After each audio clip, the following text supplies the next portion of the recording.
All right, people, I am bringing you, I'm a little late today. I am bringing you a great short teaching on how to react to drama, especially in the workplace. So I'm going to give you some great ways to kind of stay in your own zone and not be tied into somebody else's drama. Now, I also want to share with you why this is so important.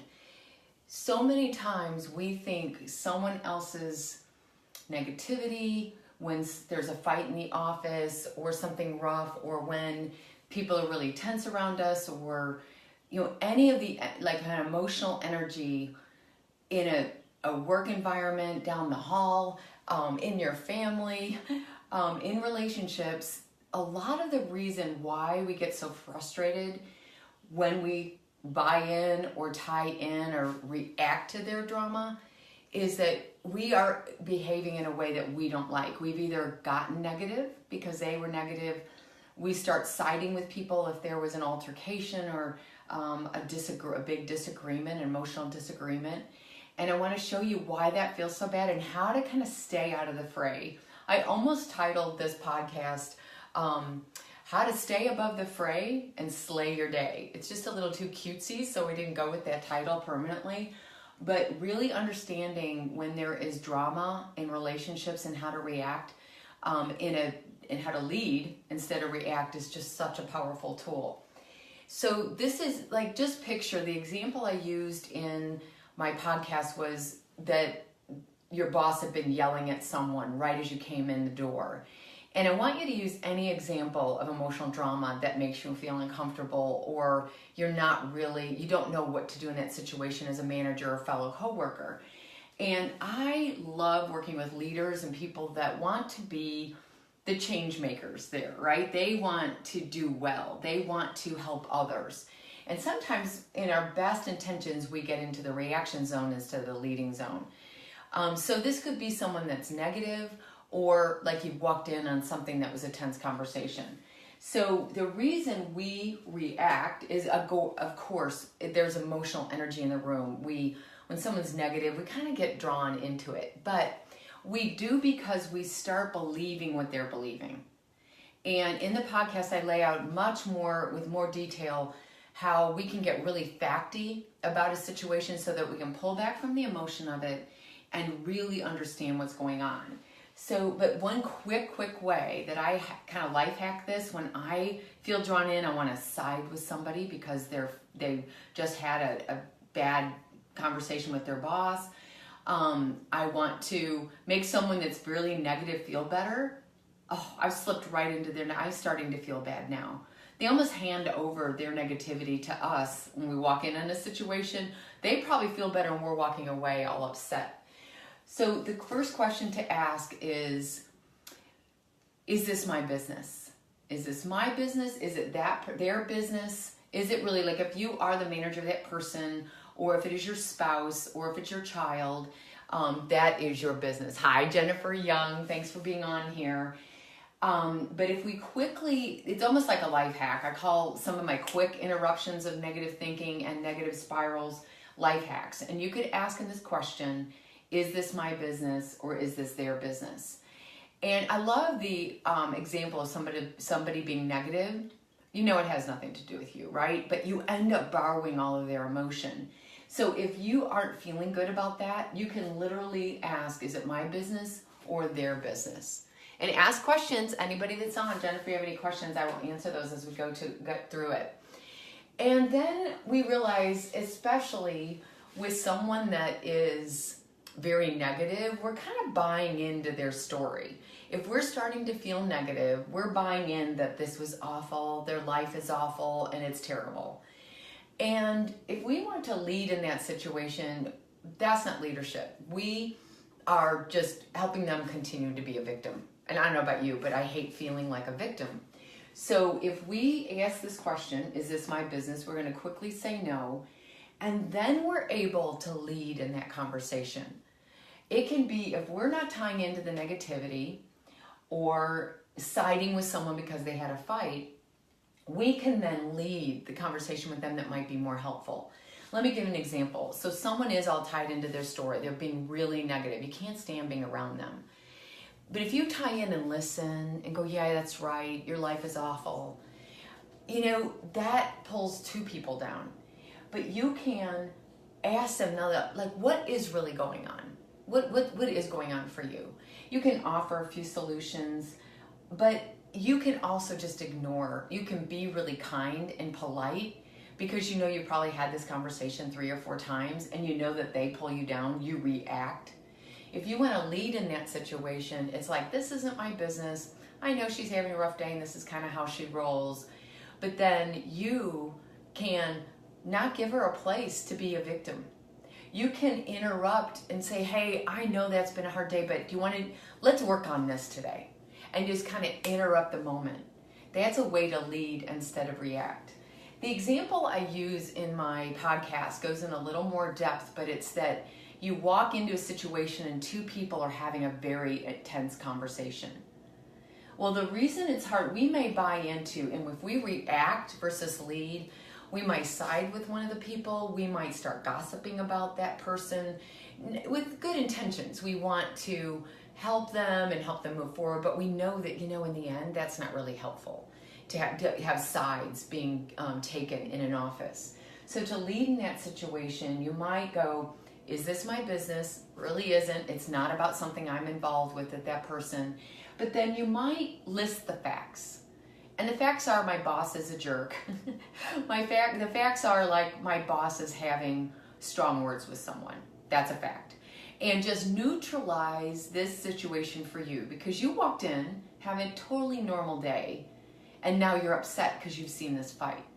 You know, it's totally human to do that, but to be able to lead and react in a situation that you want to, you have to get more factual about it. So as you kind of get neutral, you know it's not your business, then you can act in your integrity. Because if we buy in, we take sides, we gossip, and that's what we don't like most of all. We don't like those feelings and the way that we're behaving around this situation. And if we get factual, we stay in our own business, we can act in our own integrity. So if you're the boss of maybe the person, you know, you're a partner of the person that got yelled at, it may serve it really well to get very factual and not tie into them feeling like a victim, but just go on with your day together. Hey, let's work on this. I know you kind of had a rough morning, but just move on. If it is something that concerns you, then it's getting very factual and then having a conversation after the emotions have died down.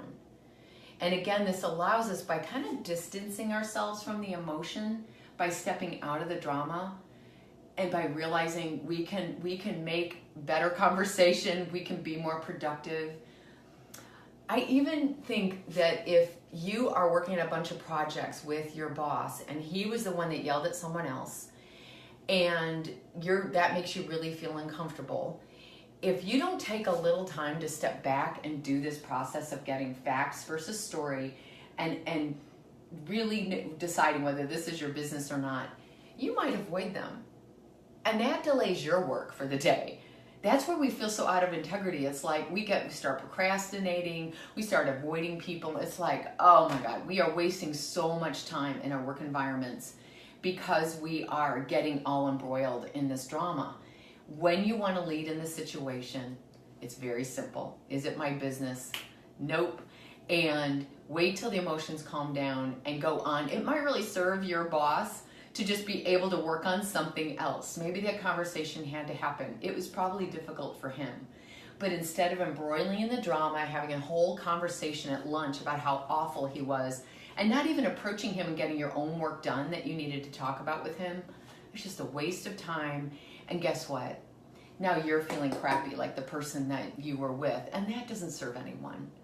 So if you'd love to know more, leave your questions here and say replay if you weren't on, like my friend Jennifer being on today and those others that are just not speaking up. Go ahead and leave me questions like, I've had this situation at work. How do I stay out of the drama? Even asking like, why do I get negative always around this person? I'll give you some hints and some tips of how to kind of uncover what is going on for you. And most of the time, we've bought into whatever they're believing and we're feeling the same emotions. We can always step back and stay in our own business. And if you started that day really well and you weren't negative, guess what? You don't have to be negative with them You can still feel the way you want to feel. You can take responsibility for your emotions. All right, I love you all. The podcast is up this week. It's episode 17 on drama. And it's really about how to lead in that situation instead of reacting. Hope you all have a good day. Thanks for listening, and I'll see you again soon or on the podcast.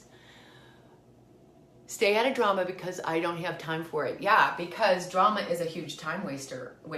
I mean, just it is what either like during the day, if we realize how much we let our headspace and our emotional framework get tied into other people's stuff, which we're going to deal with humans, right? We can't get rid of all the humans. That's how we get work done. But it really does waste a lot of time. And emotional energy is one of the most draining, negative emotions that are unnecessary and caused by our own worry and drama will definitely wear us out a lot more than truly doing our work, right, Jennifer? I think my work energizes me. And that's when we notice, like you might even notice your energy level gets dropped, but you felt really great that morning. It's like, what's going on? You're tying in maybe to someone else's drama. So there's a way to lead in it and not react. Thanks, Jennifer, for that. And I don't have time for the drama either. But sometimes it is a challenge. Yes, it is. And I'm going to continue here because I feel like that's a really good point. It is challenging, and we don't need to be ice cold. We can be compassionate towards others, but just be really aware of when we're buying in and feeling drawn in and negative and worried, and step back and go, this is just not even my responsibility. And when we do that, we don't run from it. That's different. This is staying in relationship and allowing their drama to be theirs, and then to be almost like the change agent in it, and not with any agenda except say, I see that you're upset. Can I be of help? Or is there another way you can think about it? Like help them to calm down, help them to kind of get back centered and figure out why they are really upset. And it might be as simple as just reflecting with them about how they're feeling and just honor those emotions, but not try to fix it for them. Really move on and not carry that drama with you. I had a conversation with my sister-in-law a long time ago, and I'll never forget it. And I had talked about another woman that I was a friend with, and I was like, I just don't know what's happening. I'm so upset now, and da-da-da-da-da. And she goes, do you realize that she walked up to you, kind of threw up all her problems and gave you all her negativity. She walked away, and she just handed you that monkey on her back, and now it's on your back. And that's what this podcast and self-coaching in these moments is really so powerful, is to not take on someone else's monkey, to really see it for what it is. It's just a negative thought creating a lot of negative emotion, and if it's not yours, you don't have to believe it. If we believe it, we feel it, so we can step back and not be thinking in the same way our buddies are in the office. It creates a lot less gossip. It creates a lot less drama. It creates an opportunity to get our work done anyway and kind of ride through those emotions. All right, I hope you guys have a great day. I don't want to make these too long. Please keep forwarding your questions, and I'll talk to you soon.